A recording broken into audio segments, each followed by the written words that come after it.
Para mí un honor, un placer poder compartir con tan selecto auditorio este evento que recoge una temática tan importante, tan trascendente y, por qué no decirlo, también tan preocupante en todo el continente. Quiero una reflexión inicial antes del abordaje de la materia en tres aspectos que deben permanecer como nuestra plataforma de análisis, de estudio y tomarlo en cuenta para toda propuesta de atender esta temática. El primero de ellos es el principio de reconocerle niños, niñas y adolescentes como personas con dignidad, en condiciones de igualdad, de no discriminación, porque son sujetos de derecho. Y son sujetos de derecho con una característica particular en su condición de desarrollo. No son adultos, están en un proceso de desarrollo. Y ese reconocimiento hace que se genere, se produzca en el ámbito de este estudio directrices, reglas, en materia de privación de libertad particularmente. Todos los principios que están involucrados en este derecho de atender su condición de persona con dignidad.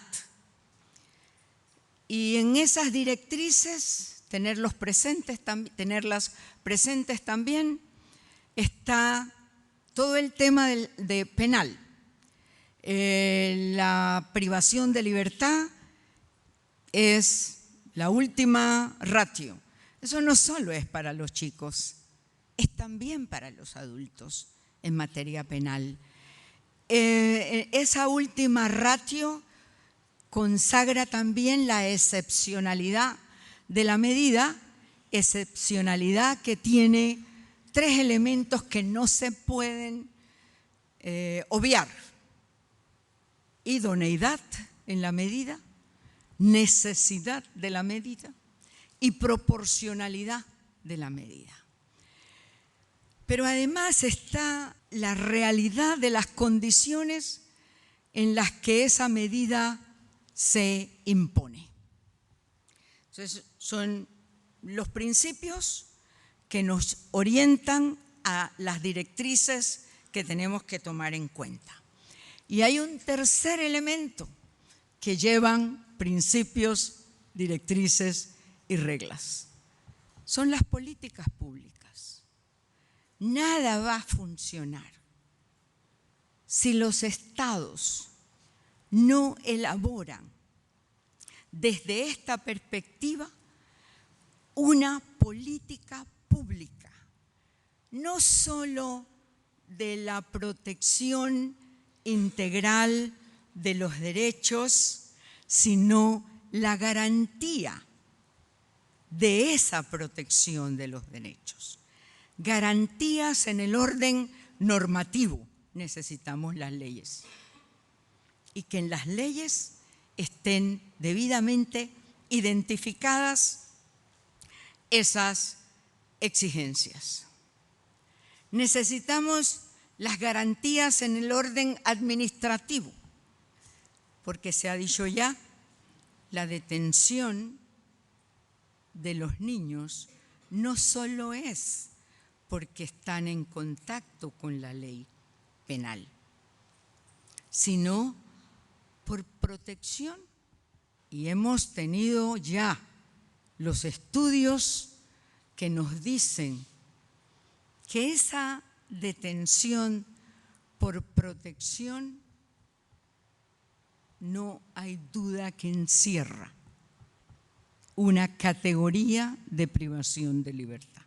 La política pública que tiene que asumirse con responsabilidad y estricto cumplimiento. Esta debe ser, desde mi punto de vista, las bases o el sustento para todo lo que podamos proponer como parte de este esfuerzo que en el día de hoy queremos concretizar. A pesar de que nuestras leyes, incluso la de los adultos, señala el tema de la detención preventiva o la privación de libertad por sanción como la última ratio, en realidad es la más usada, es la más extendida en la región y desconocemos sencillamente esas características o esas directrices de excepcionalidad. Otro elemento a considerar como un contexto es, yo siempre he señalado en estos temas, para mí las R's fracasaron. Pero seguimos hablando de rehabilitación. ¿De qué los vamos a habilitar? Reeducación. ¿De qué los vamos a volver a educar? Yo creo que tenemos que educarlos. Tenemos que colocarlos con las herramientas de sus potencialidades para que asuman lo que la Convención nos mandata a los adultos que debemos garantizarle a los chicos, que es su educación. Porque lo que queremos es que se inserten a su comunidad, a la sociedad en la que normalmente nunca han formado parte. Por eso de reingreso, o es que tenemos que llevarlos para que realmente ingresen por primera vez a formar parte de esa sociedad o de esa comunidad en la que vive. Esto, bueno, no está en las prácticas de nuestras respuestas a los chicos. ¿Y por qué? Mi experiencia en Panamá, toda una batalla en 1999 para aprobar una ley de justicia penal juvenil. Y la ley lleva 7 modificaciones. Y esas modificaciones están dirigidas precisamente a mayores facilidades para la detención preventiva, un número mayor de delitos en los que se tiene que poner la pena privativa de libertad como un mandato de la ley. Entonces, esta es una realidad que se encuentra o se refleja cuando se analizan cuáles son los programas que se tienen alternativos a esa privación de libertad.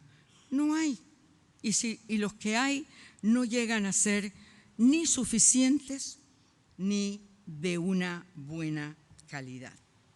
Aquí también se ha dicho ya cuáles son las condiciones de esa privación de libertad. El discurso de las autoridades está dirigido a que la privación de libertad la necesitan estos chicos porque necesitan resocializarse. Pero sabemos en la práctica que no hay tal proceso de resocialización. Y no lo hay porque las propias condiciones de esos centros de detención están en condiciones, yo pongo aquí alarmantes, para no decir degradantes. Es degradante a la dignidad humana. ¿Recuerdan lo del principio? Que todo debe regir para nuestras acciones el concepto de la dignidad humana. Y tengo que decirlo de esa manera. Se apartan de todos los principios básicos de los derechos humanos. En esta línea de poner en contexto la situación, podemos también señalar estos otros elementos. El discurso de las autoridades también va en el orden de garantía de seguridad con mano dura, represión, control y, por supuesto, el efecto de eso es el aumento del número de chicos que entran en contacto con la policía, fuerzas de seguridad y todo el sistema, aún en conductas que no son, principio de legalidad estricto, no son tipos delictivos por los cuales se pudiera detener a una persona. Pero bueno, es el concepto de seguridad que no me gusta decirle ni siquiera seguridad ciudadana porque puede sonar bien. Todos tenemos el derecho a la seguridad ciudadana. Lo que nos hace falta en este concepto es lo de seguridad humana, para que precisamente ese principio clave en una propuesta de política pública, que es la prevención del delito con una política de seguridad humana para esos chicos y chicas.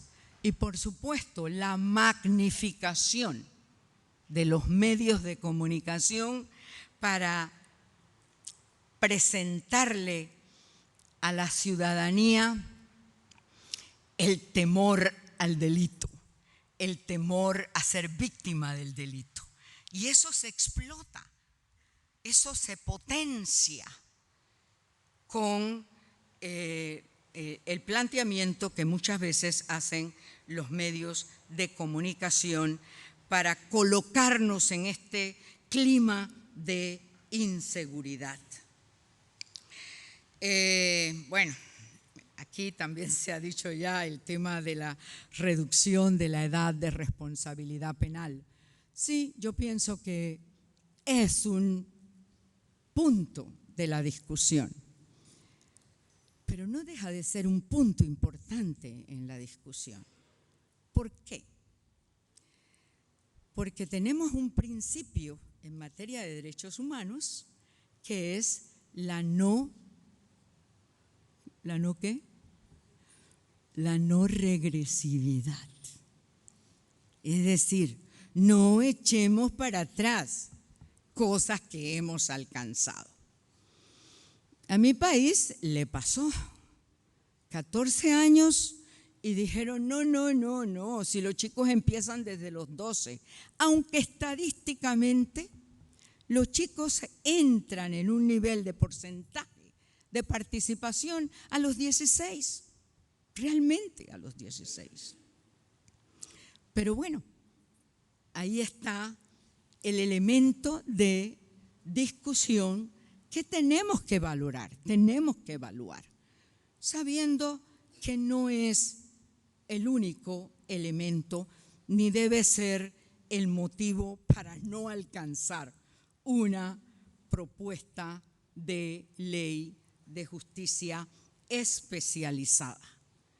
Que en ese contexto de la especialización estén estos elementos que hemos señalado como nuestros principios y nuestras directrices con las que no se puede negociar, con las que no podemos negociar. ¿Por qué? Porque estaríamos violentando derechos humanos. Estaríamos apartándonos de los estándares internacionales. Ese contacto de los chicos con el sistema penal de adolescentes o juvenil también tiene, creo que lo decía previamente, no solo por hechos delictivos, sino en este contexto de la inseguridad ciudadana, también en mi país, y tengo que decirlo, bueno, no sé si aquí funciona de esa manera, pero el toque de queda. ¿Para qué? Para proteger a nuestros chicos que están en la calle. Y sencillamente los detienen. Y se pueden pasar toda la noche, porque los papás ni se enteran, pero se pasan toda la noche privados de libertad.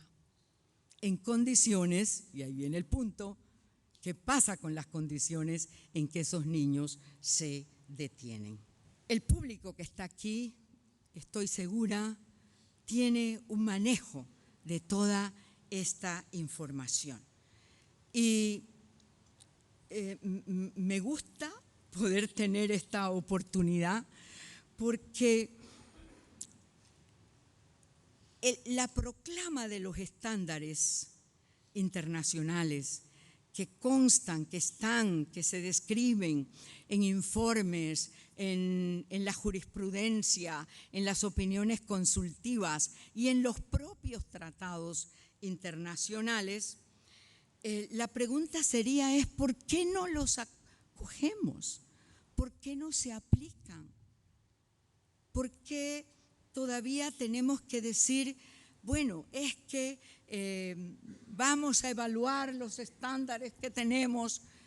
Bueno, tenemos que aplicarlos, tenemos que buscar los mecanismos, esas garantías que decía en la propuesta de la ley, garantías de orden normativo, que esté en la ley, garantías de orden administrativo, que la gente que trabaja el sistema de protección integral, que incluye el sistema de justicia, responda a esos estándares, aún sin tener una justicia penal especializada, aún sin contar con ella. Deberíamos tener esa opción de evaluar esos estándares que, repito, estoy segura que todo el público aquí los maneja con mucha propiedad. Yo quiero solo hacer un énfasis en la línea 3, quizás. El Estado no va a ayudar. El Estado está obligado a ser, a cumplir el aseguramiento de esos derechos que sean efectivos. Y cuando está privado de libertad, la limitación al derecho de libertad no puede afectar los demás derechos. Ese es el gran reto, porque la detención, la prisión, el encarcelamiento priva de los demás derechos. Pero el estándar internacional dice que no se puede y el Estado está obligado a garantizar el resto de esos derechos. Yo vuelvo a hacer énfasis con mis conceptos de obligaciones. ¿Por qué los Estados no cumplen?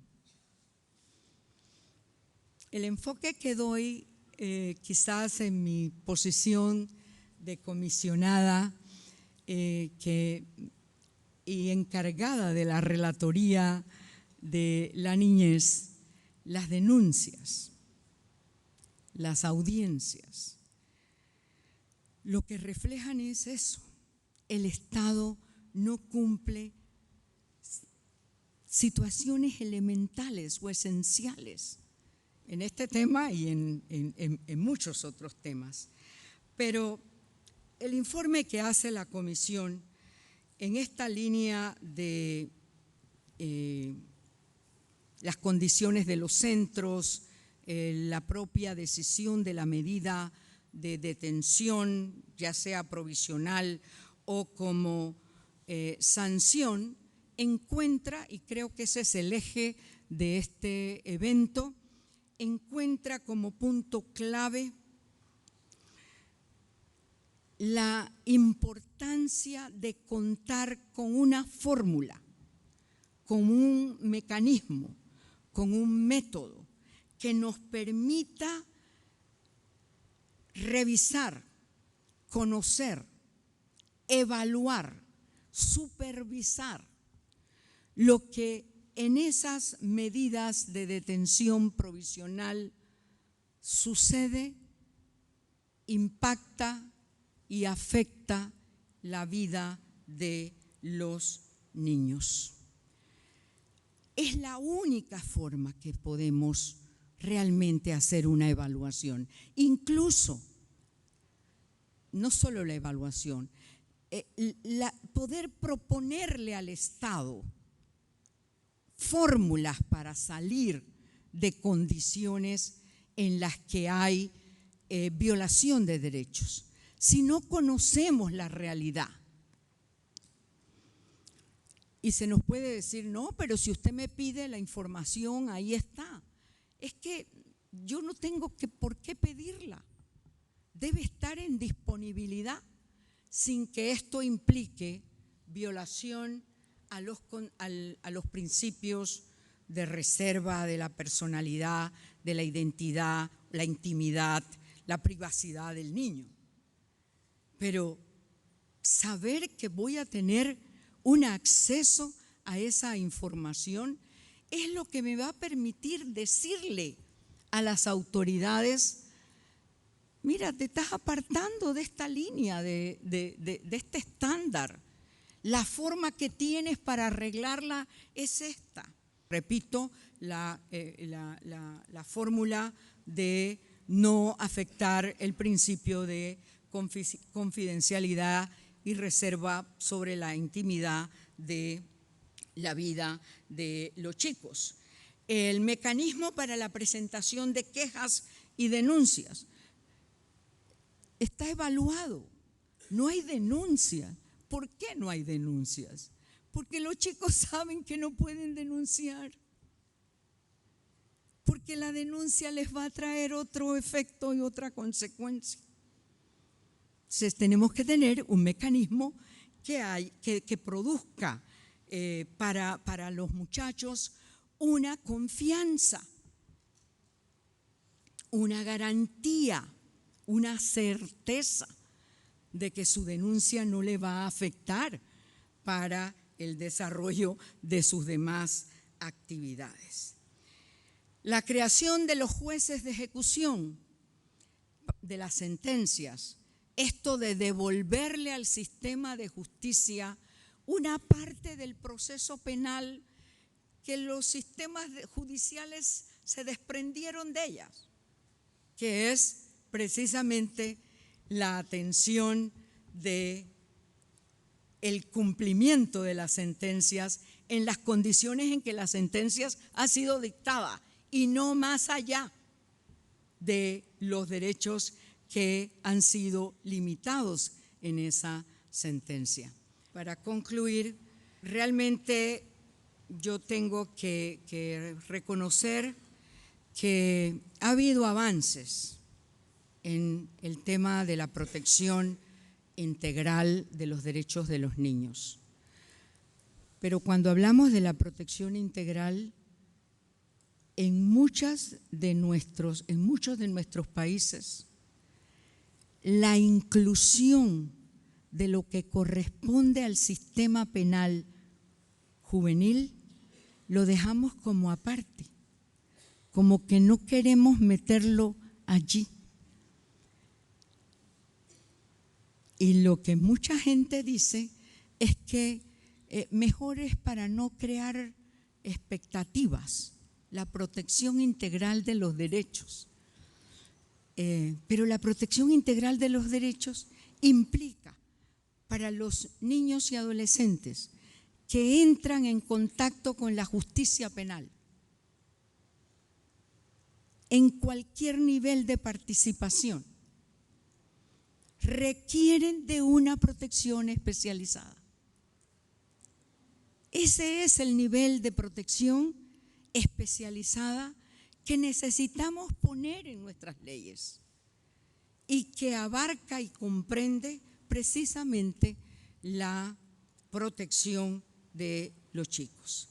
No han operado los cambios de paradigma que tenemos que dar a esa protección integral de los derechos en materia de justicia penal juvenil.